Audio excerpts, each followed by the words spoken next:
The 12 defining web development trends of 2026. The first trend is AI driven workflows. So, AI has found its place as functional partner in the daily build process. So, a report done by Figma 2025 AI report found that 68% of developers use AI to generate code during development. As AI design tools handle more of the grunt work, developers are evolving into overseers and orchestrators. Okay.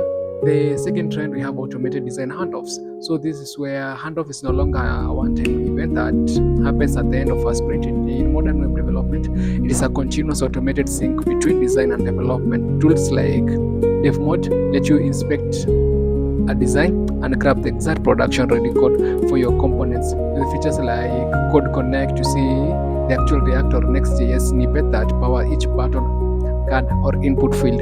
This is Figma. And then the third trend in web development, we have server fast performance. For years, we have loaded everything into the browser, heavy JavaScript bundles, complex logic, and the loading pain us too much. In 2026, the pendulum has swung back. The default is now server fast, moving the heavy lifting away from the user's device to make applications feel instant. Okay. The fourth trend, we have the full stack framework adoption. So here we are moving away from the era of piecing together separate tools for the front end and back end. Modern web development technologies like Next.js and Remix have become the default starting point because they give you a complete toolkit from the start. So they link the server and the UI directly, so you no longer have to manage a messy handoff between the two. So this keeps your data and your AI in sync from the start. UI in sync from the start. So if you update the information on the server, your components update automatically. You catch mistakes while you are still building rather than finding them after the site is live. So the other thing, we have the fifth trend, we have agentic user interfaces. So today's users are getting used to tools that book flights, negotiate refunds, and organize schedules without any micromanaging of them. The agentic interfaces, we have software that acts on your behalf, are becoming the standard of complex workflows. So the industry is moving fast. The AI report that was done by Figma found that twice as many teams built agentic products in 2025 compared to the years before. But while the tech is ready, the execution is often getting too much of the wrong kind of attention. Everyone is building a prompt box like once McDonald, and this is starting to feel like a trend that will live fast and die hard as new and more engaging patterns emerge. So instead, that's yeah. The other thing is the sixth trend, we have the components driven layout. So modern layouts are driven by logic, not fixed positions. We are moving towards systems of smart components that resize and reorder based on the data they hold, a natural evolution of responsive design. Okay. So the seventh trend, we have the legal accessibility mandates.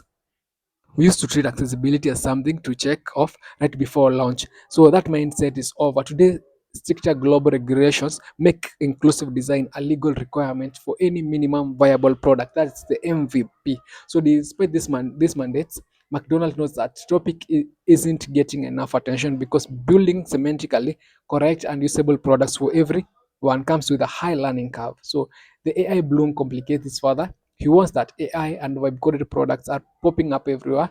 That vastly missed the mark on a 11 and on an A11Y best practices, further polluting the web with experiences that no one can use. So to combat these things must change their workflow. Designers are now validating ratios with tools like color contrast checker at the start of a project, where developers fire up a screen readers as so often they check mobile layouts. We are building for every user from the very first commit.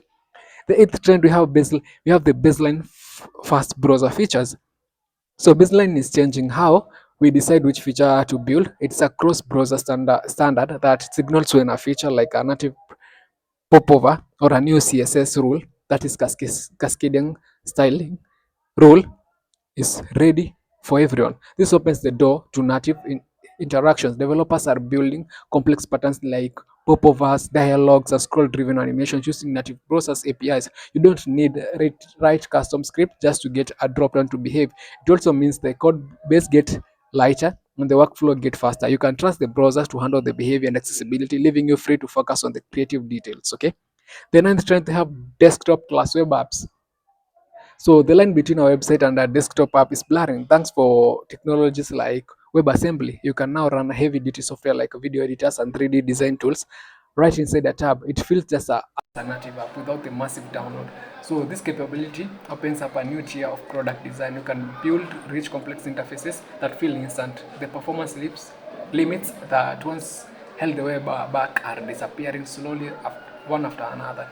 The 10th trend, we have edge computing defaults. So edge computing brings processing logic closer to the user, sometimes even right on their device instead of relying on a central cloud. This changes the way we build. Developers can distribute the workload globally to avoid bottlenecks. Well, designers can finally stop planning for latency. You don't need to design a loading spinner or a skeleton screen for a search bar when the results appear instantly. It's also introduced some major privacy benefits. When data is processed locally, it doesn't always need to leave the user's device. You get the speed of a native app and the security of a local storage, all within the same browser. The like in the 11th trend, we have the functional motion design. So animation used to be a final decoration, something you added at the end of to make the interface feel premium. But today motion is structural. It connects the experience as the users move from screen to screen. Designers are now defining the in-between states. We explicitly spec how a card expands or a menu enters, treating the transition logic with the same precision as layout or typography. This gives developers a clear blueprint for now. The interface connects. It also solves a practical problem, latency, when data takes time to load. We use motion to mask the wait. So Smart Animate helps you do that. So trend 12, the 12th trend, we have headless and API first architectures. So traditional CMS platform used to dictate how our designs looked, locking teams into rigid templates. Now headless and API first architectures are taking over, completely decoupling the front-end experience from the backend data. As McDonald's notes, headless CMS adoption has been growing in popularity, and it is easy to see why. It gives your team the freedom to design the exact user experience you want without compromising. So developers can build a lightning fast way using modern frameworks and simply plug the context in via APIs. The backend finally adapts to the design instead of the other way around. So yeah, this research was done by Figma, with Figma. So all credits to Figma.